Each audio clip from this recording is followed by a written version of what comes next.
Hi friends, இன்றைக்கி நான் காலையில் 4 மணிக்கே எந்திரிச்சு குளிச்சுட்டு பிரம்ம முகூர்த்த விளக்கு போடலான்னு சொல்லிட்டு நான் தட்டில் 5 அகல் விளக்கு வச்சு நல்லெண்ணெய் ஊற்றி திரி போட்டு நல்ல விளக்கு ஏற்ற ஆரம்பிச்சிட்டேன். ஒவ்வொரு திரி ஏற்றும் போது நமக்கு என்னென்ன வேண்டுதல் வேணுமோ அதை மனசுக்குள்ளே நினச்சிக்கிட்டே நான் விளக்கு ஏற்றிட்டேன்.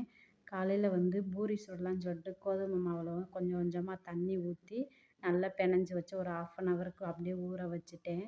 ஊற வச்சதுக்கப்புறம் நான் நைட்டே மொச்சப்பயிறு ஊற போட்டு வச்சுருந்தேன். மொச்சப்பயிறை குக்கரில் போட்டு நல்லா வேக வச்சுட்டு உருளைக்கிழங்கு கத்திரிக்காய் போட்டு நான் புளிக்குழம்பு வச்சுட்டேன்.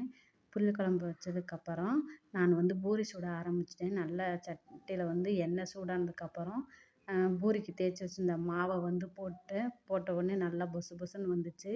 நான் பூரிக்கு உருளைக்கிழங்கு வெங்காயமும் போட்டு குருமா தான் வச்சுருந்தேன். இன்றைக்கி காலையில் எங்கள் வீட்டில் சாப்பாடு பூரியும் குருமாவும்.